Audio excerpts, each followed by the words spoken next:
신명기 34장 1절부터 8절입니다. 우리 다 같이 큰 음성으로 합독하십니다. 모세가 모압 평지에서 느보산에 올라 여리고 맞은편 비스가 산꼭대기에 이르매 여호와께서 길앗 온 땅을 단까지 보이시고 또 온 납달리와 에브라임과 므낫세의 땅과 서해까지의 유다 온 땅과 남방과 종려의 성읍 여리고 골짜기 평지를 소알까지 보이시고 여호와께서 그에게 이르시되 이는 내가 아브라함과 이삭과 야곱에게 맹세하여 그 후손에게 주리라 한 땅이라. 내가 네 눈으로 보게 하였거니와 너는 그리로 건너가지 못하리라 하시매 이에 여호와의 종 모세가 여호와의 말씀대로 모압 땅에서 죽어 벳부얼 맞은편 모압 땅에 있는 골짜기에 장사되었고 오늘까지 그 묘를 아는 자가 없느니라. 모세의 죽을 때 나이 120세나 그 눈이 흐리지 아니하였고 기력이 쇠하지 아니하였더라. 이스라엘 자손이 모압 땅에서 애곡하는 기간이 맞도록 모세를 위하여 30일을 애곡하니라. 아멘. 드디어 모세가 이스라엘 백성들을 이끌고 가나안 땅 입구 모압 평지까지 도착을 했습니다.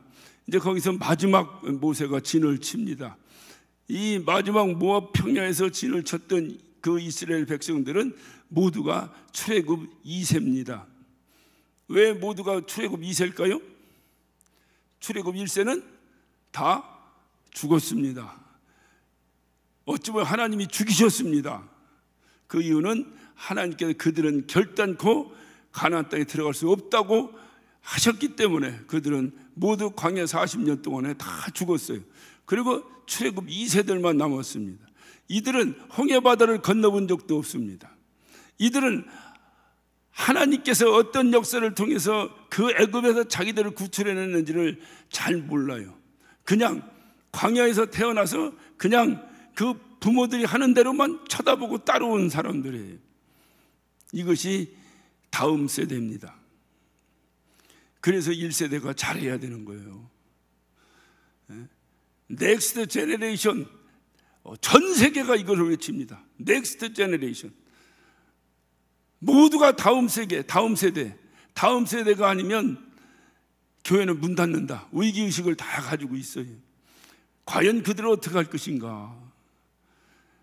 결국 그들은 1세대를 보고 배우는 거예요. 그것이 제가 항상 느끼면서 아쉬운 점이 많이 있어요. 우리가 본을 잘못 보였어요.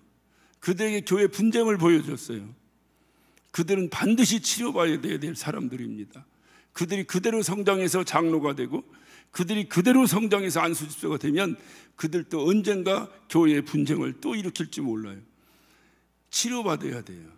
그대로 배웁니다. 저도 제가 이렇게 가정생활을 하면서 누구 하나가 저에게 너는 앞으로 남편이 되면 남편은 이렇게 살아야 된다, 집에서는 이렇게 해야 되고 뭘 이렇게 하고 이렇게 해야 된다, 아무도 저에게 가르쳐 준 사람이 없어요. 근데 제가 그냥 남편으로서 살아갑니다. 절대로 주방은 안 들어갑니다. 그 대신에 제 주머니에 있는 돈은 한 푼도 빠짐없이 아내에게 다 넘어갑니다. 저는 항상 빈 주머니로 다닙니다. 내가 왜 이러는가? 누가 가르쳐 준 적이 없어요. 아무도 저에게 그렇게 하라고 가르쳐 준 적이 없어요. 넌 주방에 들어가지 말고 너는 뭐하고 가르쳐 준 적이 없어요. 그래서 제가 어느 날 깜짝 놀란 것이 하나가 있어요. 어느 날 가만히 보니까 우리 아버지가 그렇게 하셨더라고요. 우리 아버지가 그렇게 하셨어요. 우리 아버지가 옛날에 여기 공직생활 하신 분들은 다 아시겠지만 노란 봉투에 이렇게 월급 명세서가 앞에 봉투에 인쇄된 데 이렇게 볼펜인지 펜인지로 써가지고 이렇게 해서 얼마 뭐 띄고 해서 얼마 해가지고 딱 그거 인쇄된 거 그 봉투에 해서 스테이플로 콱 찍어가지고 이렇게 해서 월급 봉투가 나왔어요. 제가 어려서부터 우리 아버님이 월급 봉투 가져오는 걸 제가 이렇게 봤거든요. 금방 우리 어머니에게서 몇 푼을 얻어다가 뭘 써야 될 일이 있더라도 우리 아버지가 한 번도 우리 어머니가 그것을 뜯기 전까지 한 번도 이 호치켓으로 찍어진, 이 스테이플로 찍어진 이 봉투를 뜯는 것을 전 본 적이 없어요. 항상 우리 어머니에게 갖다 드리면서 미안합니다. 항상 미안합니다. 돈 벌어 오시는데 왜 미안한가? 항상 미안합니다. 우리 어머니는 아이고 또 쥐꼬리만한 것도 하다 오셨는데, 난 그때부터 쥐꼬리가 뭔지를 잘 이해를 못했어요. 항상 그것을 제가 어렸을 때 보고 자랐어요. 어느 날 보니까 제가 그렇게 하더라고요. 지금은 뭐 목사들 살해준다고 해서 다 통장에다 넣으니까 아예 받는 기쁨조차도 목사들이 없어요. 몰라, 아무것도 몰라. 그냥 열심히 사역하고 열심히 설교하고 다니면 그냥 우리 집 사람이 알아서 써. 그러니까 벌어오는 사람 따로 쓰는 사람 따로야 지금은. 그러니까 그렇게 봉투라도 월급 봉투를 받는 그런 재미도 없지만은 어떻든 이렇게 하기 전에 제가 한 30여 년 전 목회를 시작하면서는 그때는 봉투에다 넣어줬거든요. 그래 봉투에 넣어주면 그거를 한 번도 저는 제 스스로가 그 스태프로 뜯어본 적이 없어요. 그대로 갖다 줍니다. 금방 도로 타다 쓰더라도. 왜 그러나 보니까 우리 아버지가 너 그렇게 하라고 한 번도 저에게 가르쳐 주신 적이 없어요. 그런데 제가 그렇게 하더라고요. 그래서 부모의 뒷모습을 보고 자녀가 배우는 거예요. 부모의 앞모습을 보고 배우지 않습니다. 뒷모습을 보고 배우는 거예요. 똑같아요. 이 세상 모두가 똑같아요. 특히 교회도 똑같아요. 우리 장로님들, 우리 권사님들 기도하시고 헌신하시고 그것을 또 그 다음 때 세대가 보고 배우는 거예요. 그리고 그 다음 세대가 또 보고 배우는 거예요. 그것이 이제까지 교회 역사를 이루어왔어요. 모세는 그 출애굽해서 홍해바다를 갈랐습니다. 홍해바다를 가르고 그리고 하나님으로부터 직접 명령을 듣고 이스라엘 백성을 이끌어내서 홍해바다를 가르고 그리고 그 40년의 출애굽을 하는 동안에 낮에는 구름 기둥으로 밤에는 불 기둥으로 또 그들에게 만나가 쏟아지고 메추라기가 떨어지고 40년 동안 입었던 옷이 쇠하지 아니하고 신발이 떨어지지 않냐는 이 놀라운 역사 속에 그는 하나님과 교제하며 살았던 사람입니다. 그런데 지금 모압 광야에 마지막 진을 친 이 이스라엘 백성들은 잘 몰라요. 들은 거예요. 우리 성락교회가 옛날에 이랬더라 하는 얘기를 들었어요. 경험해 본 적은 없습니다. 그냥 들은 거예요. 모세의 마지막 마무리가 가장 걱정이 되는 것은 바로 이들이었어요. 과연 이들 홍해바다를 쫙 갈라가지고 멋있게 하나님이 역사하신 걸 경험했던 이들이라면 좀 어떤 마음이 놓이겠는데 이들은 그런 거 없어요. 광야에서 그냥 고생만 바가지로 하던 애들 뿐이 그 2세대들이. 그래서 이들에게 정말로 하나님께서 젖과 꿀이는 약속된 땅으로 들어갔을 때 과연 이들은 어떻게 할 것인가. 자기 후계자 여호수아가 있습니다. 대개 그러잖아요. 아버지가 대개 아들이 훨씬 능력이 있다니까 아버지보다. 그래도 아버지가 아들 볼 때는 항상 안쓰럽잖아요. 뭔가 좀 불안하잖아요. 하듯이 사실 여호수아도 대단한 사람인데 모세가 볼 땐 또 아쉬운 거예요. 그러니까 모세가 그 아쉬움에 이들에게 마지막 다시 그가 하나님으로부터 받았던 율법과 십계명을 그가 다시 그 2세대들에게 다시 강조해서 설교를 합니다. 그것이 바로 오늘 읽은 신명기입니다. 그 신명기는 모세오경의 5번째 마지막 책입니다. 신명기에서 계속해서 반복되는 것은 우상숭배하지 말라는 거예요. 하나님이 싫어하신다는 거예요. 우상숭배하지 말라는 거예요. 모세는 그 출애굽하는 과정 속에서도 이들이 우상숭배하던 그 트라우마를 항상 가지고 있었어요. 왜 이들의 1세대는 그렇게 우상숭배를 했을까요? 그는 430년 동안 애굽에서 배운 게 그거야. 배운 게 그거. 여러분 지금도 이집트에 가보세요. 거기는 그 바로 오늘날 파라오라고 하는 이 바로가 살아있는 신이에요. 그 온갖 신전들이 즐비합니다.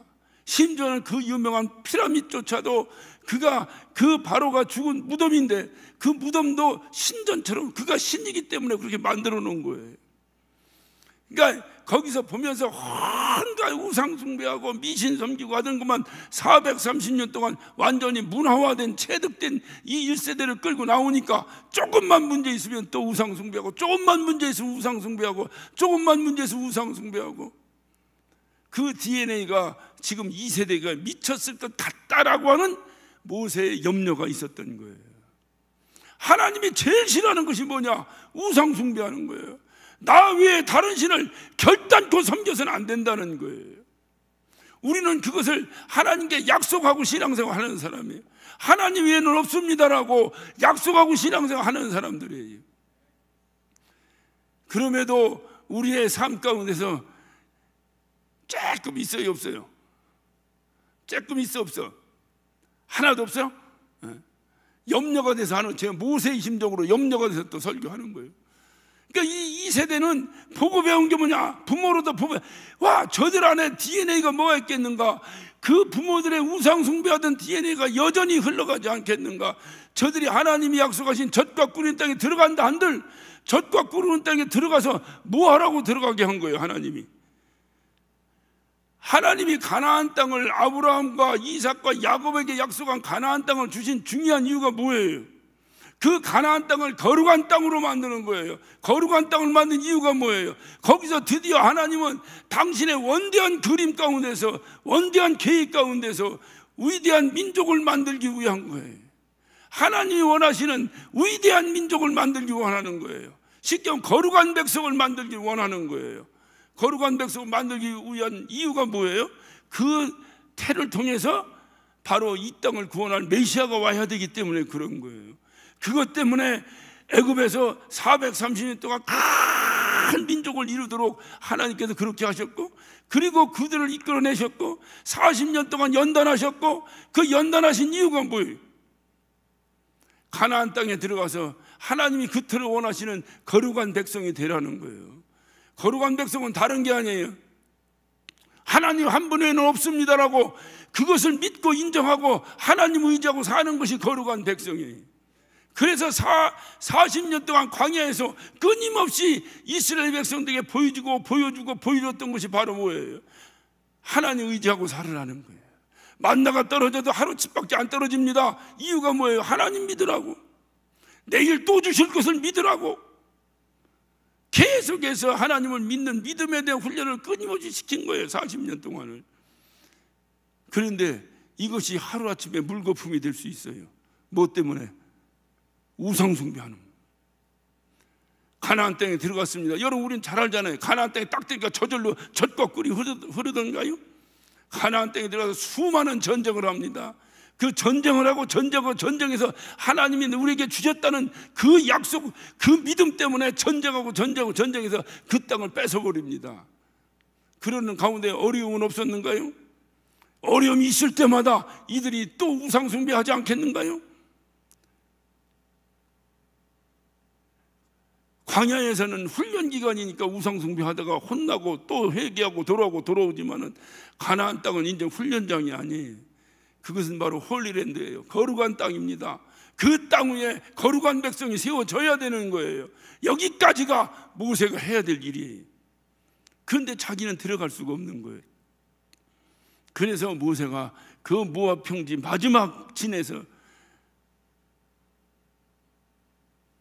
이 세대들에게 설교합니다. 그 설교의 전문이 바로 신명기예요.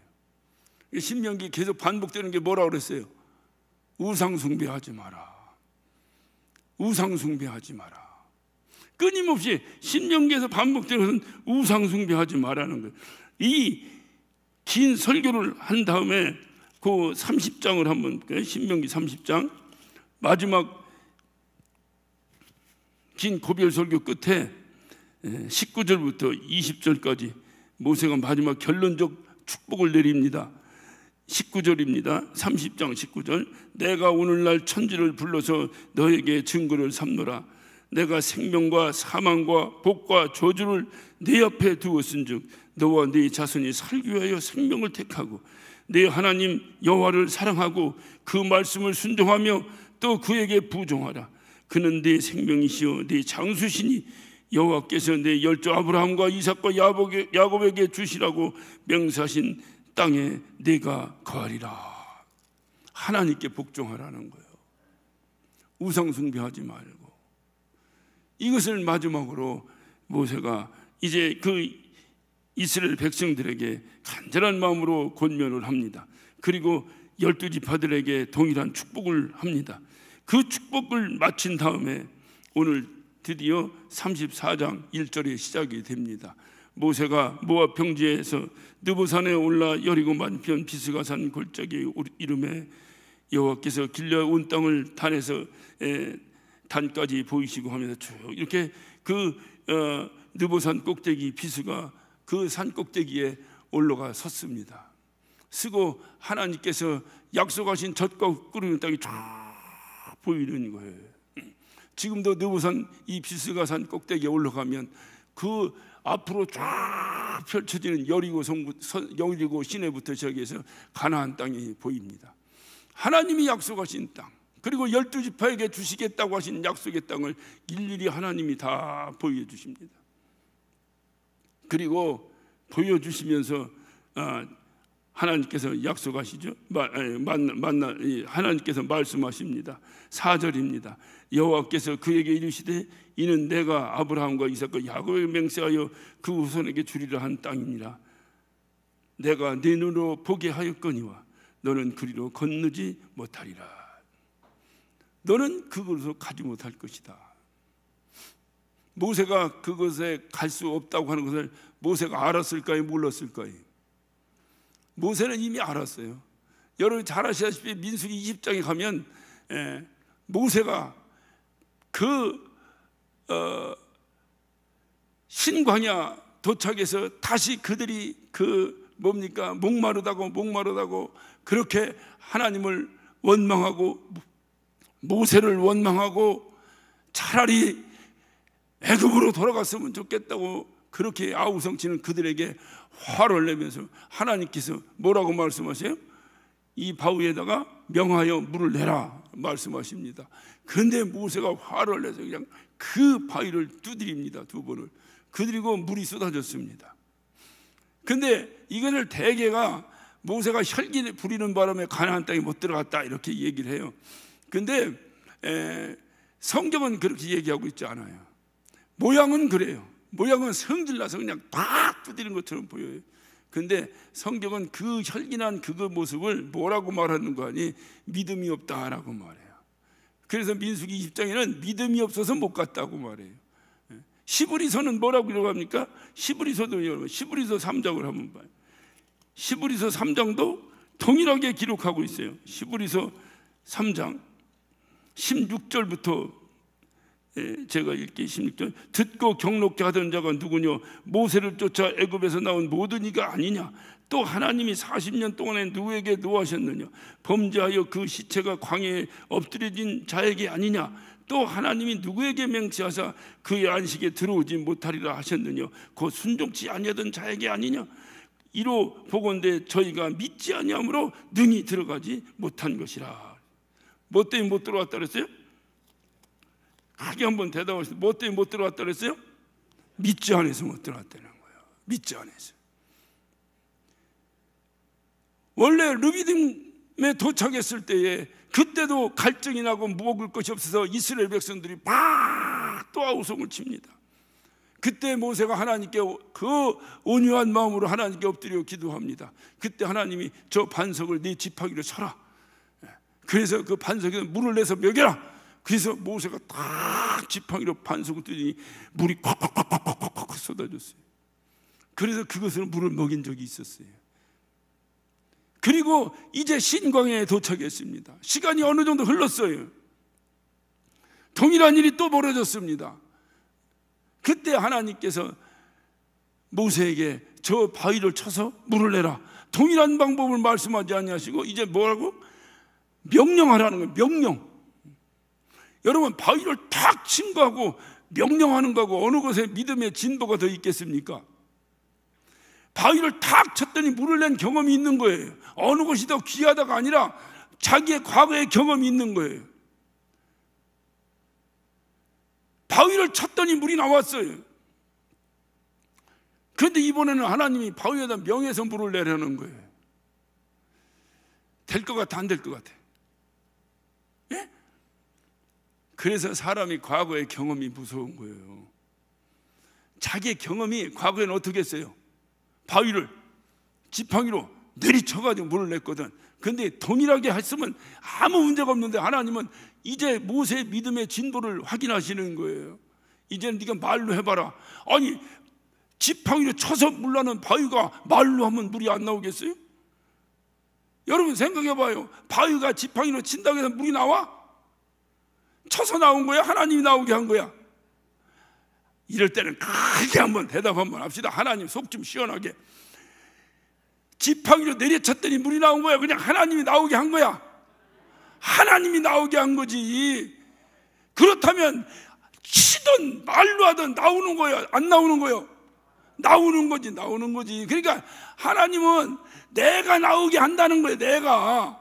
그런데 민수기 입장에 보면 모세가 내가 너희를 위해서 물 나오게 하랴 이렇게 말합니다. 하나님은 하나님이 하신다는 거예요. 그러니까 너는 지팡이를 치라면 치고 말하라면 말하고 거저 춤을 추라면 춤추고 야 네가 바위에서 춤춰봐라 물 나오리라 하면 춤추라 이 말이야. 어차피 누가 하는 일이니까, 하나님이 하는 일이니까.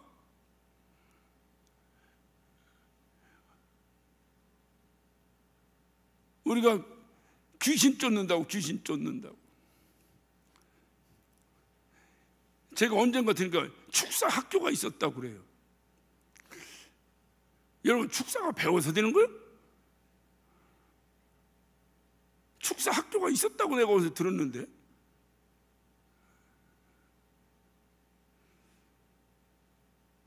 하나님이 하시는 일이라니까. 하나님이 하신다고요. 그러니까 우리에게 필요한 건 하나님이 하신다는 믿음만 있으면 되는 거예요. 방법이 무슨 방법이 있어요? 하나님 방법이지.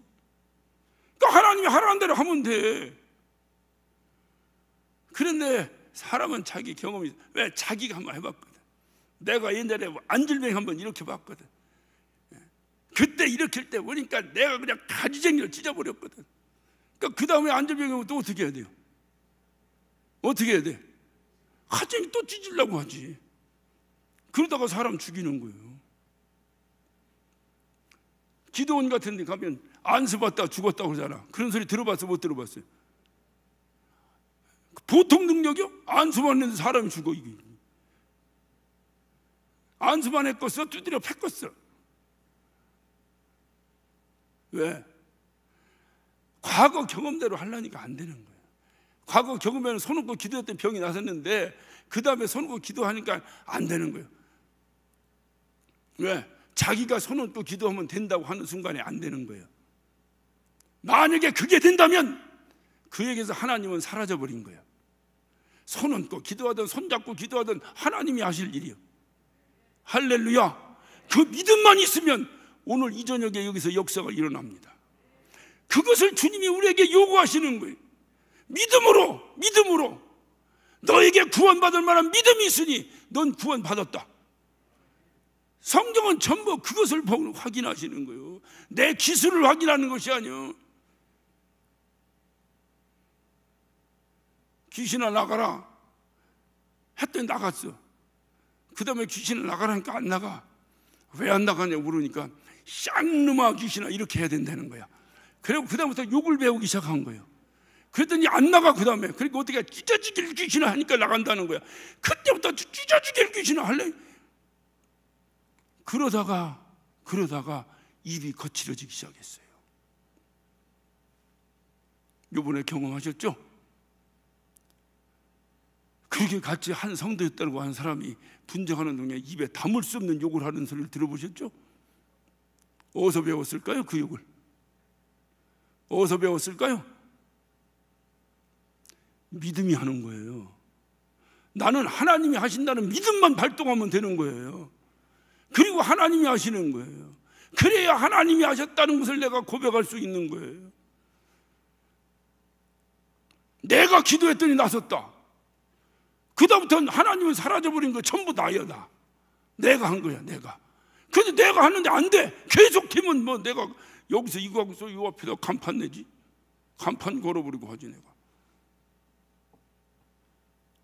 주님이 원하시는 건 뭐냐? 믿음의 진보입니다. 믿음의 진보가 없는 거야. 진보가. 모세가. 그래서 너는 믿음이 없어서 가나안 땅에 들어갈 수가 없다는 거야. 가나안 땅에 들어갈 수 없다는 거야. 모세는 가나안 땅에 들어가고 싶었어요? 안 들어가고 싶었어요? 얼마나 들어가고 싶었겠어요. 하나님께서 약속하신 땅이고 40년을 자기가 그토록 힘들고 어려운 가운데 이들을 이끌어 나왔는데 그는 왜 들어가고 싶지 않겠어요? 그가 얼마나 들어가고 싶었는지 그가 하나님께 기도합니다. 하나님께 부탁을 하는 거예요. 자, 신명기 3장 한번 봅시다. 3장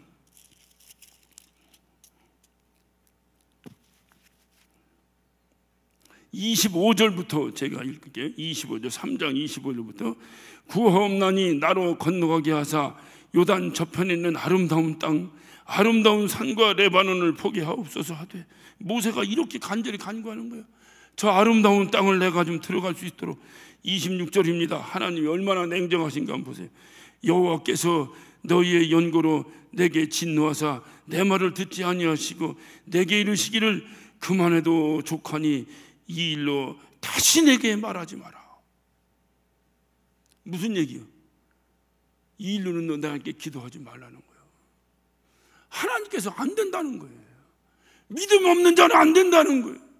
믿음 없으면 안 된다는 거예요. 안 되는 일로 자꾸는 기도하지 마라. 모세가 시험 들었을까요? 시험 안 들었을까요?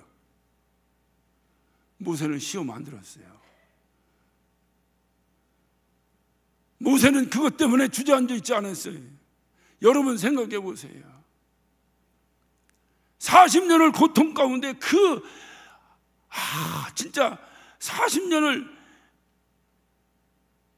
그 말 같지도 않은 그 이스라엘 백성들 이끌고 나오면서 그가 얼마나 고통과 어려움과 괴로움 가운데서 그러면서 오직 주님만을 바라보며 그가 40년을 인도해 나왔겠어요. 그리고 그는 느보산 꼭대기에 섰습니다. 그리고 그곳에서 하나님이 약속하신 젖과 꿀은 땅을 바라봤습니다. 여리고 땅을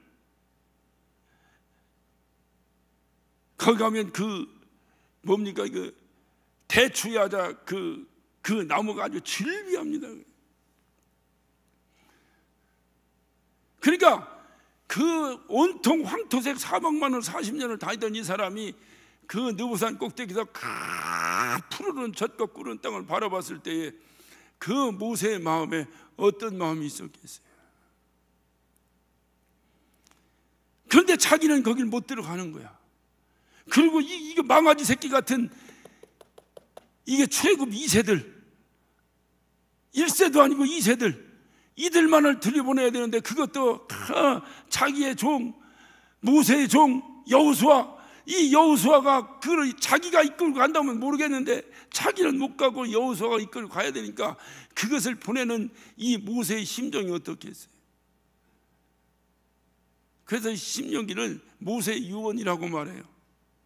얼마나 간절하게 외치는지 다른 건 몰라도 제발 우상 숭배는 하지 마라. 들어가서 어떤 경우든지 우상 숭배는 하지 마라. 그리고 모세도 얼마나 들어가고 싶겠어요. 그는 하나님이 안 된다는 거예요. 하나님이 안 된다고 다시는 이것으로는 나에게 기도도 하지 마라. 그래도 모세는 시험 들지 않아요. 그 이유가 뭘까요? 전혀 감이 안 잡혀요. 그 이유는 한 가지예요. 모세의 최종 목적지는 가나안 땅이 아니에요. 모세의 최종 목적지는 영원한 나라입니다. 믿음 있는 사람은 이 땅에 소망 두지 않습니다. 맞아요. 하나님께서 우리에게 어떤 약속의 땅을 우리에게 허락해 주셨어요. 그래서 그 땅을 우리가 차지하기 위해서 노력합니다. 그때 주님이 말씀하시는 거예요. 너를 따르던 자들은 다 들어가는데 너는 거기에 못 들어갈 것이다. 얼마나 좌절하고 주저앉았겠어요. 그거로는 기도조차도 하지 말라. 하나님이 아주 딜할 수 있는, 서로 하나님과 어떤 딜할 수 있는 그러한 어떤 여지조차도 주지 않으시고 단칼에 잘라버리시는 거예요. 하나님. 상처가 되면 상처가 되고, 오늘날 우리 같았으면 뒤집어져서 교회 구멍고 다 때려치. 우리들 조금만 시험 들면 교회 떠나잖아요. 조금만 마음에 안 들면 교회 떠나잖아요.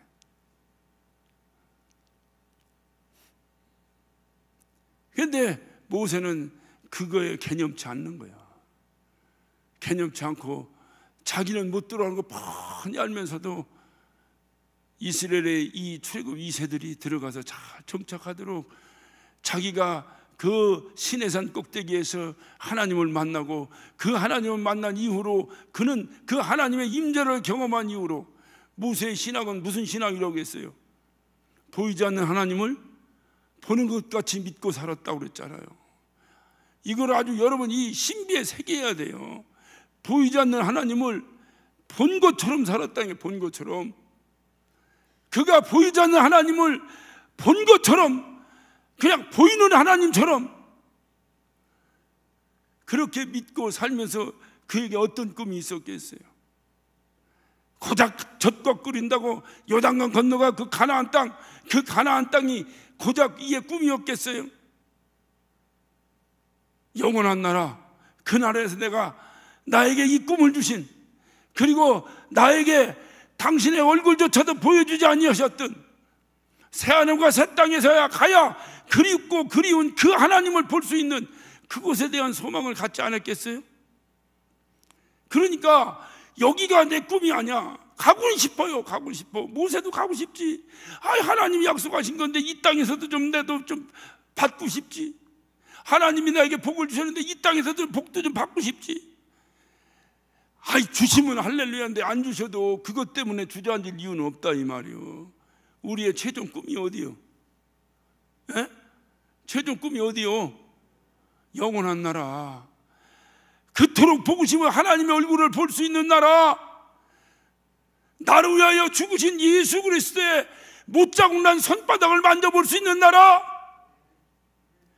그 나라가 믿음 있는 자의 최종 목적지가 아니냐 그 말이. 그러니까 조금도 모세는 섭섭할 것도 없어요. 섭섭할 것도 없어요. 그리고 모세는 죽습니다.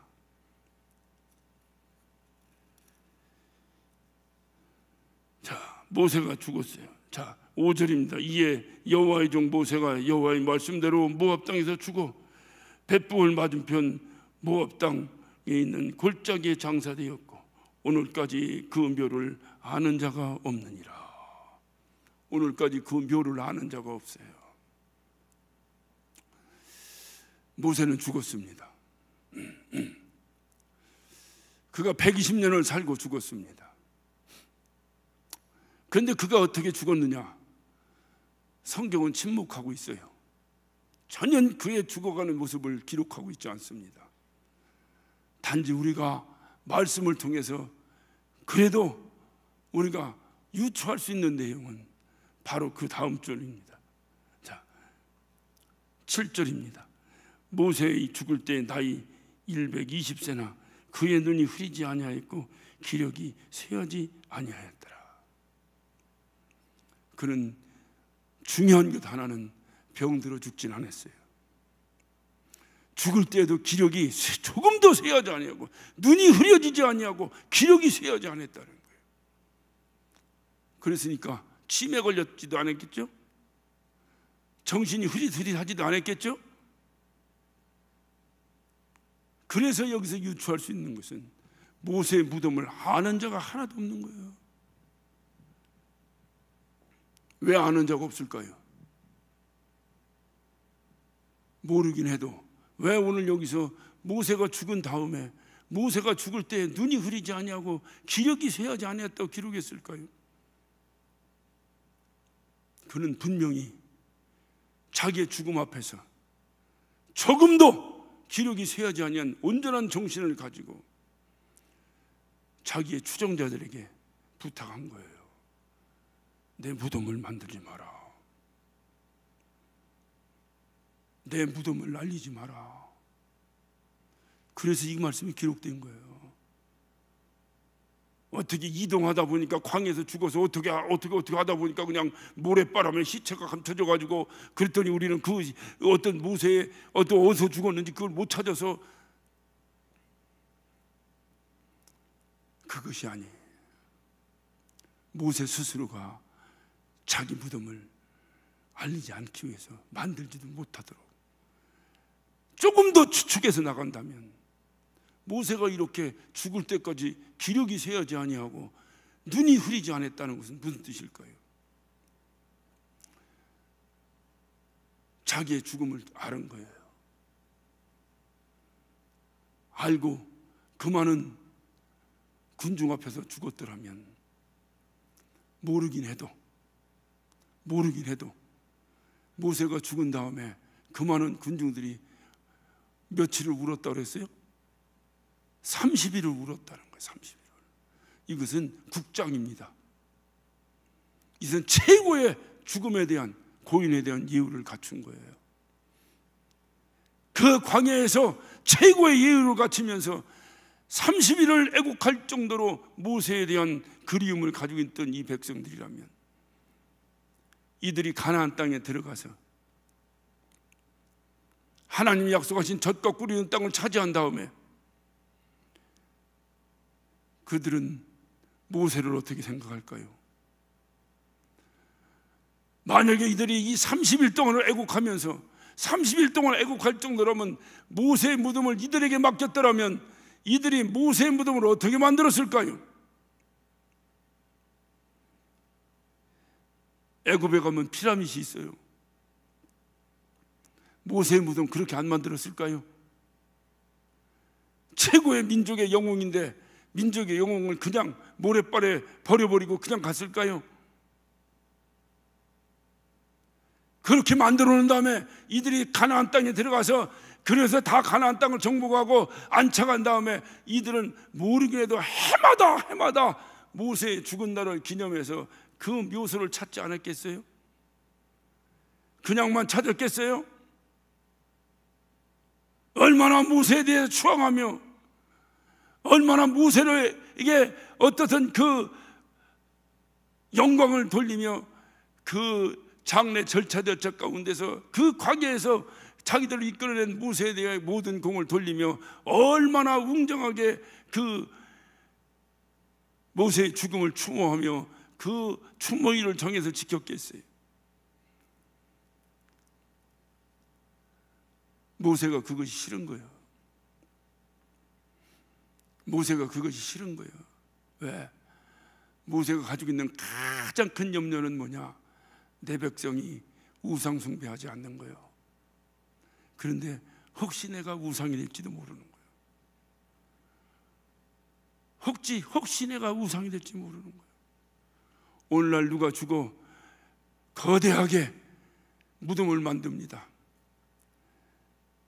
여러분, 거대하게 무덤을 만들어 놓은 사람 치고 매년 추모일만 되면 그 사람의 죽음을 의미하며 얼마나 거대한 행사들을 합니까? 보세요. 이것은 믿음 있는 자들의 행동이 아닙니다. 금방 말씀드렸어요. 믿음 있는 자의 최종 목적지는 어디라고요? 어디라고요? 영원한 나라예요.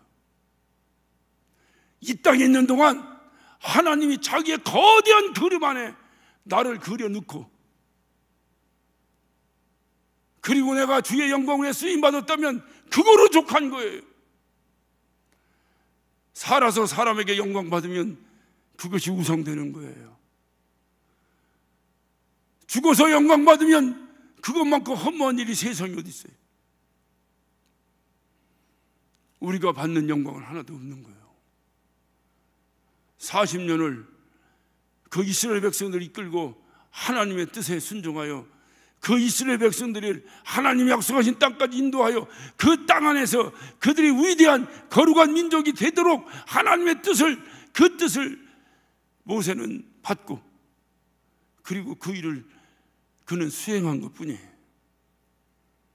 그리고 그는 모든 영광을 하나님께 돌립니다.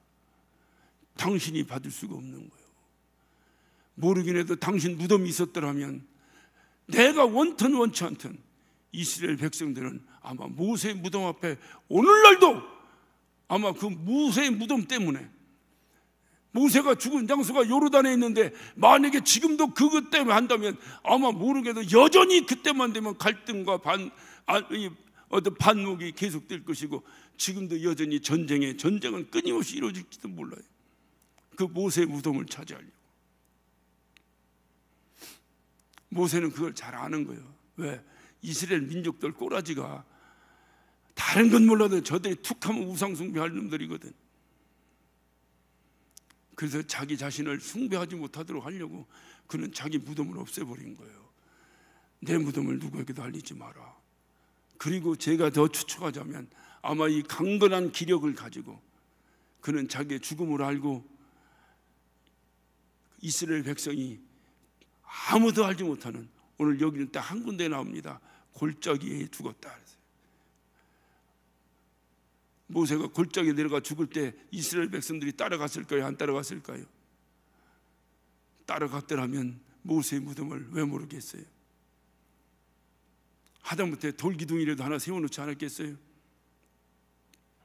그런데 아무도 오지 못하도록 하고 아마 혼자 내려가서 조용히 주님의 부르심을 기다리지 않았겠는가 하는 제 나름대로의 설교자의 추측을 해봅니다. 이것이 바로 믿음 있는 자의 마지막 모습이에요. 믿음 있는 자들은 다른 거 없어요. 오직 믿음 있는 자들, 바로 우상 숭배를 극도로 경계했던 모세는 그렇게 자기 자신이 높여지는 것을 바라지 않았기 때문에 영혼을 아는 사람의 태도예요. 이것이 내가 숭배되는 것을 거부하는 거예요. 내가 숭배되는 것이 아니라 누가 숭배돼야 돼요? 나를 통해서 일하신 하나님이 영광 받으셔야 되는 거예요.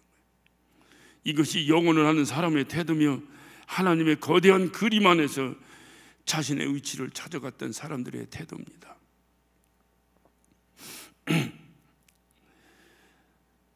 사도 바울도 무덤이 없어요.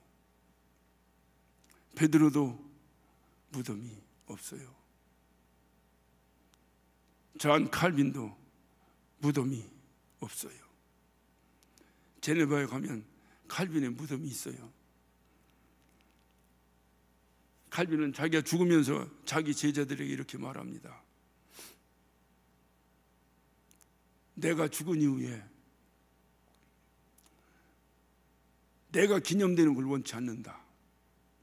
그러니 나의 무덤을 흔적 없이 만들어 달라고 말합니다. 그래서 흔적 없이 만들었어요. 단지 그의 제자들이 너무 아쉬워서 거기다가 나의 스승 칼빈의 무덤이라고 돌비석 하나를 세워놨다는 거예요. 근데 지금 학자들은 사실 그것이 칼빈의 무덤인지도 모른다는 거예요. 그 엇비슷하게 나중에 섭섭해서 세워놔서, 여러분, 사람 묻어놓고 평토장을 해버린 거예요. 한 계절만 지나가면 수풀이 이만큼 쌓입니다. 어디가 어딘지 어떻게 알아요? 근데 대충 그 부근일 것이다 해서 거기다 세워놨다고 그래요. 저도 잘 몰라. 한번 파봤어 보였어요. 그러니까 별로 의미가 없는 거예요. 그런데 제네바 시에서는 칼빈이 영웅입니다. 그래서 제네바 시민들은, 아니 제네바 그 시의원들이나 이런 사람들은, 야, 이 칼빈 이 영웅의 무덤을 이렇게 초라하게 해서 되겠냐? 이걸 좀 멋있게 만들어서 관광객들 좀 받고 좀 하자.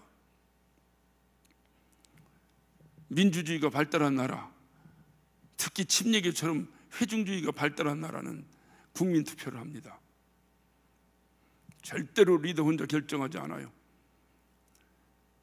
국민 투표를 하듯이 제네바 시민 투표를 했어요.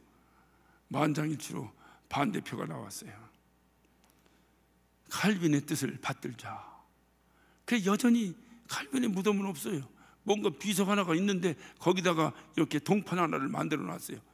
그래, 그래도 섭섭하니까 이렇게 만들어 놓자. 한국의 침례기를 처음 전했던 선교사가 있습니다. 페넥 선교사라고 하는 선교사입니다. 이 선교사가 한국 이름을 줬어요. 편위익이라고 줬습니다. 자기 페넥을 한국 발음으로 해서 자기 이름을 줬어요. 그래 편시요, 편위익. 이 편위익 선교사는 주로 원산 근처에서 활동을 많이 하다가 남쪽으로 내려와서 공주와 강경에서 활동을 했습니다. 이가 마지막 죽은 것은 원산에서 죽었어요. 그도 동일하게 고백을 합니다. 내 무덤을 평토장으로 해달라. 봉분을 만들지 말라 그 말이에요. 봉분을 만들면 표가 나잖아요. 봉분을 만들지 마라. 지금 통일되면 가서 찾을 수 있을까요? 원산 가서 그 편익 선교사 무덤을 찾을 수 있을까요? 왜 그들이 이 땅에서 자기 흔적을 남기지 않았을까요? 하나님의 영광은 혹시 내가 자기 뜻과 달리, 나는 죽었으니까 내 뜻은 아닌데 나를 좋아하는 사람이랄까, 나를 어떻든 존경하는 사람이랄까, 뭔가 나의 영향을 받은 사람이랄까, 이런 사람들에 의해서 본의 아니게 우상이 될까 봐 거부한 거예요. 이것이 믿음의 사람의 본입니다. 내가 무슨 일을 하느냐, 그 일을 누가 시켰느냐, 여러분이 하는 모든 일을 누가 시켰느냐, 내가 지금 하는 일이 하나님의 일이냐. 그래서 그 잘했어요. 그랬으면 내가 하나님 만나고 하나님께 칭찬 들으면 그만이지. 이 땅에서 영광은 누가 받아야 되는 거예요? 그 일을 시키신 하나님이 받아야지. 내가 주님 나라에 가서 주님 만나면 날마다 고백하잖아요. 생명의 면류관, 영광의 면류관, 의의 면류관 받아 쓴다고. 그러면 됐지. 이 땅에 자기 흔적을 남기는 사람, 결단코 제가 말씀드립니다. 하늘나라 소망 없는 사람이에요. 하나님이 제일 싫어하는 거예요. 하나님이 싫어합니다. 단 이런 건 있지. 저도 저희 아버님 돌아가셨을 때 우리 아버님이 시신 기증을 하겠다고 하시는데, 그때는 제가 의식이 이게 없어가지고, 의식이 없다, 정신이 없었다는 얘기 아니라 그런 의식이, 그런 정신이 제가 없어서 이게 아닌데 해서 그때 공원미역을 얻어가지고 이렇게 모셨어요. 어느 때 보면은 아버님 뜻을 받들지 못한 것이 조금 아쉽기도 하고, 어느 때 보면 잘했다는 생각도 들고 그래요. 뭐 제 뜻은 완벽한 뜻이 아니니까 몰라요. 환경에 따라 왔다 갔다 해요. 왜냐하면 그를 통해서 생겨난 자손들이 있잖아요.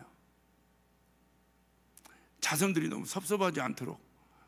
요즘은 제가 우리도 많이 돌아가시잖아요.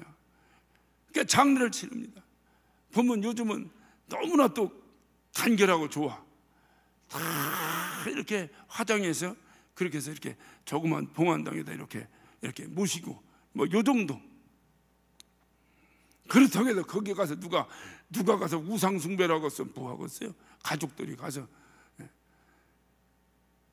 이런 조상들에 의해서 내가 이렇게 이 땅에서 이렇게 살게 되었다는 의미 부여하고, 또 어느 때 보면 좀 섭섭하고 쓸쓸할 때 되면 한번 가서 뵙기도 하고, 이 정도면 됐지.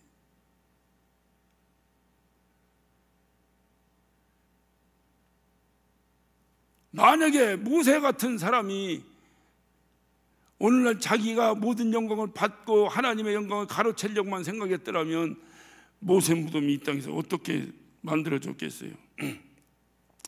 사람으로 태어나서 하나님의 뜻에 헌신하는 영광, 그 영광이면 우린 더 이상 바랄 것이 없습니다. 살아생전에 사람에게 받는 영광이 무엇 필요하며 죽은 후에 받는 영광은 뭐가 더 필요합니까? 정말 중요한 것은 하나님께서 모든 영광 하나님께 돌리는 거예요. 그래서 고린도전서 10장 31절에 보면 너희가 먹든지 마시든지 무엇을 하든지 하나님께 영광이 되게 하라. 그래서 하나님께 영광을 드려. 그렇게 하실 작정이 있으신 분은 아멘 하시기 바랍니다. 정말 여러분이 하는 밥을 먹어도 내가 하나님께 영광이고, 물을 마셔도 내가 하나님께 영광이고, 무슨 일을 하든지 하나님께 영광이고, 나는 그렇게 살겠다. 나를 통해서 하나님 영광 받으시면 됐지, 내가 무슨 영광을 받겠느냐. 정말로 그렇게 결단하시면 아멘 하시기 바랍니다. 이것이 4개월 동안 모세를 살펴보며 마지막 결론입니다. 위대한 일을 했어요. 정말 박수 받을 만한 일을 했어요. 감히 그를 평가할 수 없을 정도의 엄청난 일을 모세는 이 땅에서 했습니다. 그러나 그 모든 영광은 하나님께. 모세는 자기 무덤조차도 만들지 않았습니다. 이것이 영혼의 눈을 뜨고 영원한 생명을 맛보며 살아가는 사람들의 태도고, 이것이 바로 이 땅에서 주님으로부터 받는 진정한 축복입니다. 내가 무엇인데 하나님께 쓰임받나? 그것만으로 우리가 만족할 수 있다면 정말로 믿음의 사람이요, 정말로 하늘나라에 소망 있는 사람이요, 정말로 하나님께 영광 돌리는 사람입니다. 저와 여러분, 하나님 앞에 쓰임받는다는 것, 하나님을 알고 하나님을 아버지라 부르고 하나님 나라에 소망 가졌다고 하는 것, 이것만으로도 만족을 넘어 감히 표현할 수 없는 기쁨인데, 죽은 후에 무슨 영광을 더 받겠다고 위대한 무덤을 만듭니까? 모세의 정신이 오늘 우리의 정신이 되어야 해요. 모세의 믿음이 오늘 우리의 믿음이 되어야 해요. 그는 그의 무덤을 아무에게도 알리지 않았습니다. 기도하십니다. 오늘 기도하실 때에 모세에 대해서 많은 말씀을 전하고 또 들었습니다. 오늘 결론입니다. 모세의 그 모든 일, 그가 한 모든 일거수일투족이, 그가 한 실수, 그가 한 좋은 일, 잘못한 일, 모든 것이 어우러져서 그의 삶 전체가 하나님께 영광이 되었습니다. 그는 그렇게 고백하고 있어요.